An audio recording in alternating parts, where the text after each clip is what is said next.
Two black SUVs and a sheriff's cruiser pulled up outside Amelia Hart's house. No sirens, just the weight of federal authority. She's inside.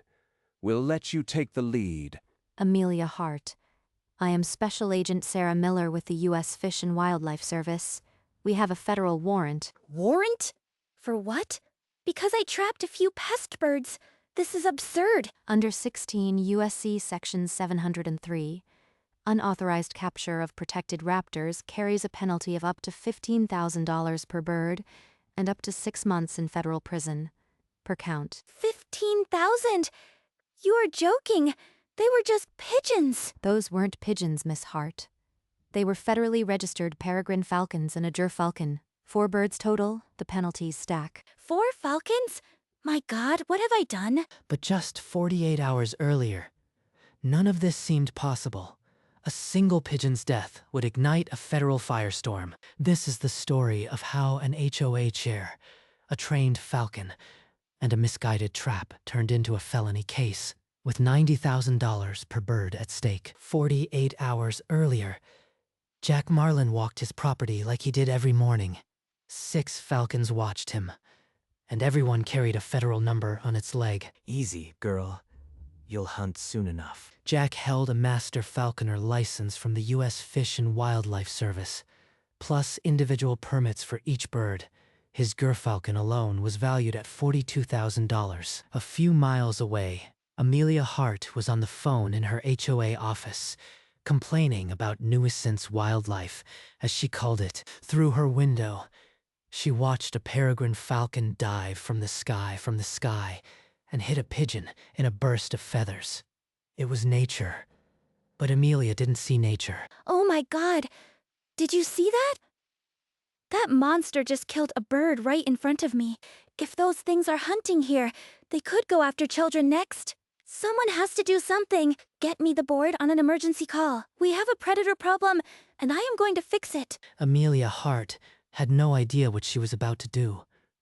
But in her mind, it was simple. Remove the threat. No permit could stop her. She would soon learn that the law sees a trained falcon very differently from a pest, and the price of that mistake would be staggering. We have a predator problem. I watched it kill a pigeon mid-flight. If we don't act, it'll go after pets and kids. The board murmured, glancing at the photo on Amelia's phone. Within minutes, they voted to authorize a wildlife removal. A few heavy-duty traps online, and this problem disappears. I'll be the hero who kept our streets safe. 12 steel beaver traps arrived the next morning. Amelia pulled them from the boxes with grim satisfaction. Set them right there, by the aviary posts. The birds perched there before dawn. Don't worry about that federal sign. It's just a piece of paper. Our HOA rules override it. The traps had hair trigger pressure plates. Anything heavier than a squirrel would spring them instantly. Jack's USFWS license hung framed on his cabin wall.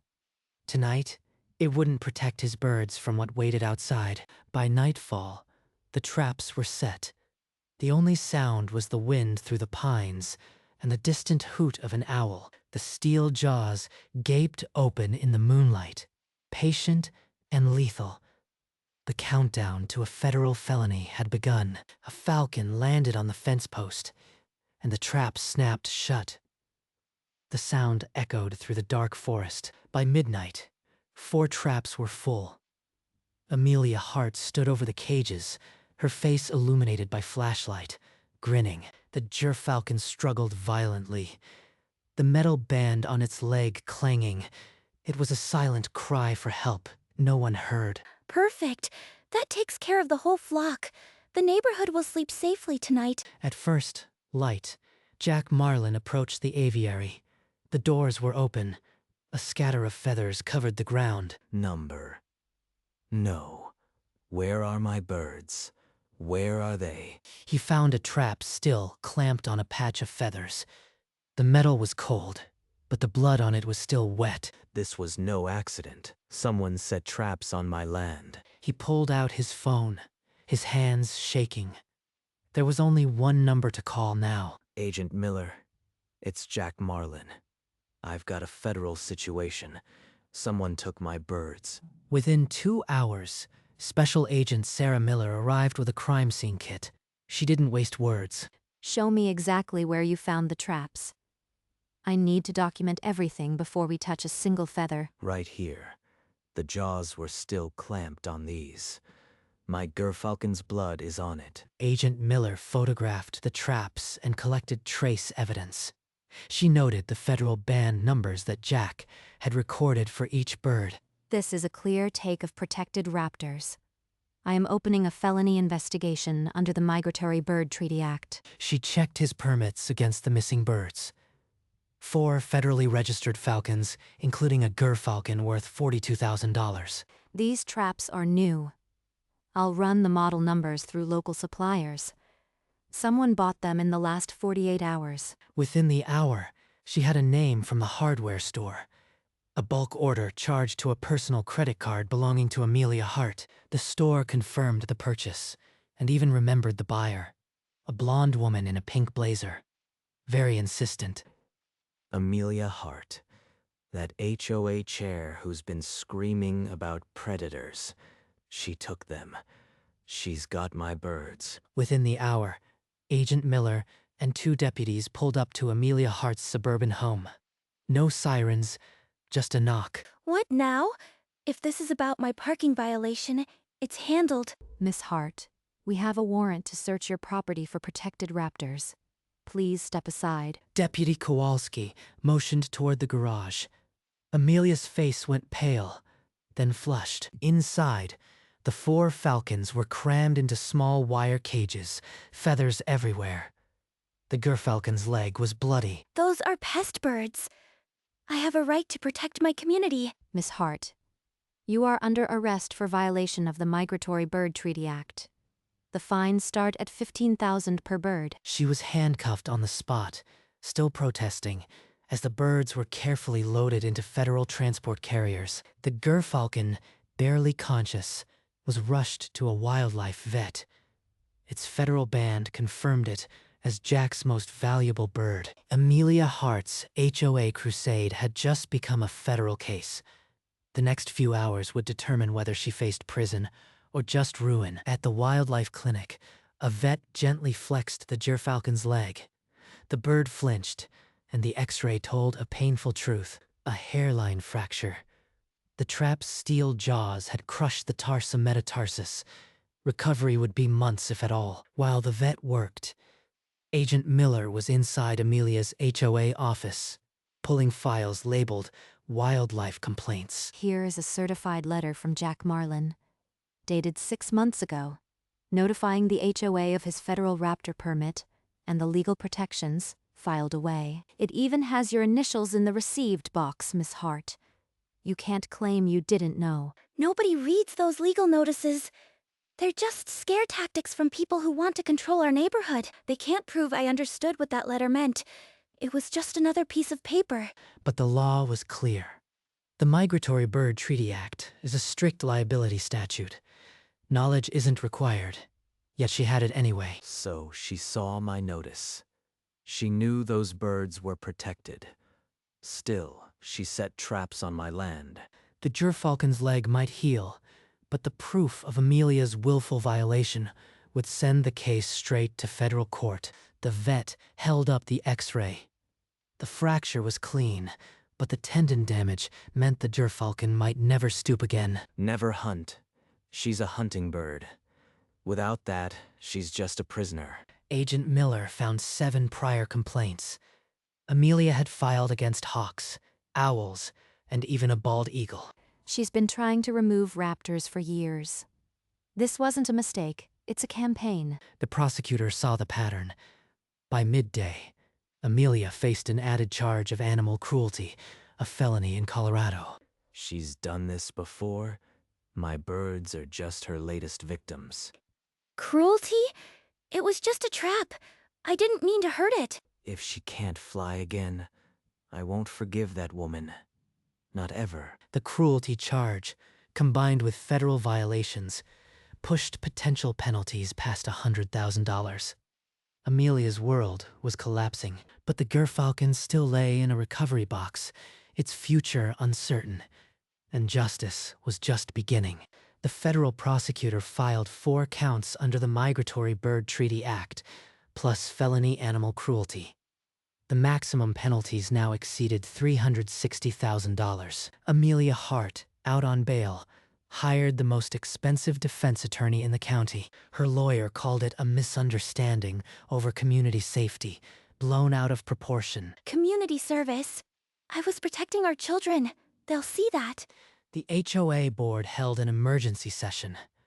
They categorically denied authorizing the trapping and placed all blame on Amelia. Amelia stood alone outside the boardroom, a stack of resignation letters on the floor.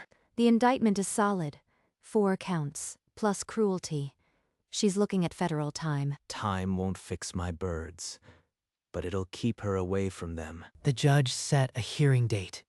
Amelia's lawyer filed a motion to dismiss, arguing the traps weren't meant for protected species. But the law had no such exception. For the first time, Amelia Hart realized she might actually go to prison, but the prosecutor filed amended charges. Habitat interference clauses under Section 703 turned 4 misdemeanors into a 6-figure federal felony. The court accepts the amended filing and designates the injured Falcon as a plaintiff in this case, to be referred to as plaintiff. A color photograph of the Falcon, leg band visible, was entered as Exhibit A. A bird had never been a plaintiff in this district before. Never seen that before. A bird as a plaintiff. It sends a powerful message about the MBTA. By evening, the story had gone national. The headline, "Falcon Files Federal Felony Suit," trended online. Outside Amelia's house, news vans idled.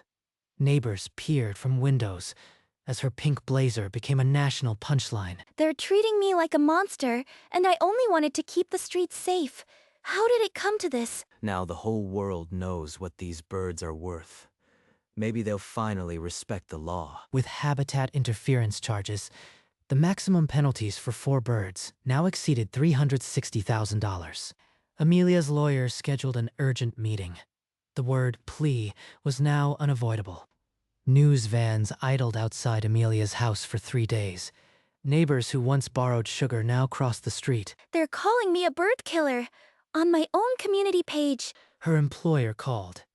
Without ceremony, they informed her she was terminated. But I've been with the company 12 years. This is over a pigeon? The local paper ran the headline, "Suburban Mom Faces $90K per bird," with her yearbook photo. Even my bridge club dropped me. I can't show my face at the grocery store. She was banned from the community Facebook group she founded. The comments were brutal. Jack watched the Denver broadcast. The Falcon's photo was on screen, and for once, the story was about the birds. Everyone hates me. My life is over. But the social ruin was only the first cost. The federal judge would soon add another. 2 days later, Jack Marlin walked into the federal courthouse again. This time, he would speak for the birds. Each of those birds is a trained working animal. The Falcon alone cost $42,000, and she may never fly again. He described the federal leg bands, the training, the bond. A grand juror wiped a tear when he mentioned plaintiff. The following morning, USFWS officials walked Jack's tree line with survey equipment, taking notes. We're assessing for a federal raptor recovery zone designation.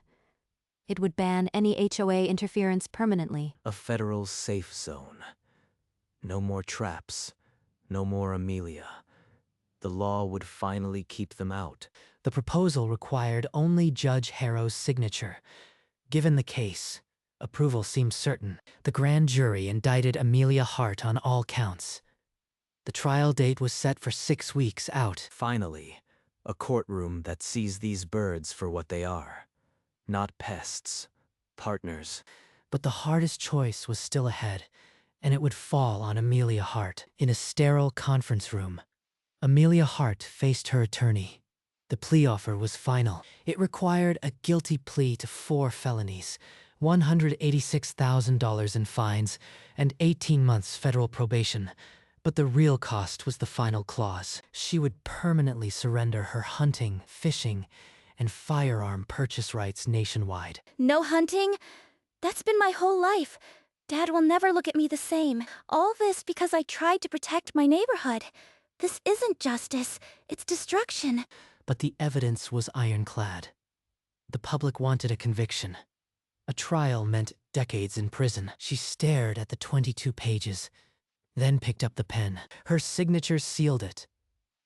Amelia Hart was now a convicted felon in waiting. The plea would still need the judge's approval. But given the media pressure, that was a formality. She left the office alone. The woman in the pink blazer was gone. Only the defendant remained. The next morning, Jack Marlin was summoned to the federal prosecutor's office. The plea was filed, but the judge wanted a victim impact statement. They need to know if you want the maximum penalties, Jack. This could influence the sentence. On the prosecutor's desk lay a photograph of the Gerfalcon. Bandaged leg, hollow eyes. Jack picked it up. That photo. Her leg in a cast. She'd never stoop again. Because of a trap set on my own land. The prosecutor asked, did Jack wish to urge the maximum fines? The harshest probation conditions? Part of me wants her to feel every dollar, every restriction. But vengeance isn't justice. The law already has a penalty. I want what it requires. Nothing more, nothing less. His statement was entered into the record. The plea deal would stand, but the judge now had a clear recommendation. That's more mercy than most would show. It's not mercy. It's letting the law do its job. On the day of sentencing, Amelia Hart walked into the federal courtroom in a plain gray suit. No pink blazer, no perils. Miss Hart, you have pled guilty to 4 felony counts under the Migratory Bird Treaty Act. The court accepts your plea. I hereby sentence you to pay fines totaling $186,000, serve 18 months federal probation, and permanently surrender your hunting, fishing, and firearm purchase rights nationwide. The gavel came down with a crack that echoed off the marble walls. No hunting, no fishing. Dad's rifles, gone. I can never even hold one again. In the gallery, Jack Marlin sat with Agent Miller. The Gerfalcon's photograph stood on an easel beside the bench, the plaintiff victorious. Amelia's shoulders shook. The woman who once wielded an HOA gavel now bore the weight of a federal felony. This court hopes this sentence serves as a reminder that the Migratory Bird Treaty Act is not a suggestion. Court is adjourned. Amelia Hart was led away to processing. She didn't look at anyone, but the Gerfalcon's image remained. Plaintiff had won. In the processing room, Amelia Hart sobbed on a metal bench. Alone, under harsh fluorescent light. The fingerprint officer pressed each fingertip to the ink pad. A permanent federal record. The pigeon dive, the trap snap, the door knock. All of it, for nothing. Outside the courthouse, a swarm of reporters clogged the steps. Cameras poised for the perp walk. Jack Marlin emerged from a side door. The Gerfalcon, plaintiff, perched on his leather gauntlet. Its leg was wrapped, but its eyes were fierce. Cameras swung around. They snapped the bird, not the convict. Plaintiff was the star. She'll never hunt again. But she made sure no one else's birds get trapped like this. He didn't smile. He walked to his truck, the bird bouncing gently with each step. A quiet victory march. From a holding room window, Amelia Hart watched the scene. The bird she tried to destroy was now the most famous raptor in America. And in the federal docket, forever, its name would read, Plaintiff. The Gerfalcon had won. 3 weeks after the sentencing, USFWS workers arrived at Jack's property with a new metal sign. Jack, this certifies your land as a federal raptor recovery zone. No HOA inspector can legally step onto the aviary grounds again. Federal Raptor Recovery Zone. No trespassing. HOA personnel prohibited. That's got a nice ring to it. My grandfather would have loved this. The land finally protected by the same laws he taught me to respect. A white HOA sedan pulled up to the edge of the property. The inspector stepped out, clipboard in hand, then froze. He read the words, turned around, and drove away without a word. That will be the last time they bother you, Jack. This designation is permanent. Thanks to you, Agent. Thanks to the law. And a one-winged gerfalcon who never gave up. The USFWS framed certificate was mounted in the aviary next to his grandfather's original birding journal. For the first time in 6 months, the aviary was safe. The only authority here was the law. The HOA boardroom sat vacant, a single folded sign on the table. Wildlife Concerns Committee, dissolved. The letter arrived by certified mail. Dear Mr. Marlin, on behalf of the HOA, we apologize for the incident. The committee has been disbanded. Marlin. They couldn't even get my name right after all of this. An apology that still can't spell my name. That about sums up the HOA. He didn't write back. He didn't need to. The federal sign at his gate was reply enough. The letter went into a drawer with old tax receipts. The apology was irrelevant now. Come on, girl. Let's go outside where the law matters. He walked out to the aviary, the gerfalcon riding his glove, the federal band glinting in the sun. The HOA's wildlife concerns were officially extinct. Jack Marlin had outlasted them. What survived was the bird they tried to destroy. Her name in the court record, her wing healing, her species protected. 6 months after the sentencing, a county fair banner read, "Falconry, Ancient Art, Federal Protections." Jack Marlin took the stage. The gerfalcon plaintiff perched on his glove, fully healed, her banded legs steady. The crowd fell silent. Jack raised his arm, and the bird launched. Wings spread wide. She soared over the grandstand, a living statue. The audience gasped. A young boy pointed skyward, mouth open. She can't hunt anymore. But she can still teach. This bird is the reason federal laws exist to protect raptors. A father knelt beside his son. See her leg band? That means she's a federal plaintiff. We protect birds like her. Exactly right, sir. This bird's case set a precedent. Now no HOA can touch a raptor on federal land. The crowd applauded as plaintiff completed her arc and landed back on Jack's glove. Never again would someone dismiss a falcon as a pest. The Migratory Bird Treaty Act had a new face, and in the warm, fairground light, that face belonged to a one-winged gerfalcon who'd become the most famous bird in Colorado. Months later, Amelia Hart scanned groceries at a big-box store. Her pink blazer was replaced by a blue apron. On her walk home, she passed a gun supply store. A large sign read, "No firearms for felons." She stopped. Dad's old rifle is still in his case. I'll never fire it again. Never hunt, never fish. Her house still sat on the market, the yard overgrown. The bird feeder her father built lay in the weeds. She sat in her dark living room, a stack of probation papers on the coffee table. A pigeon.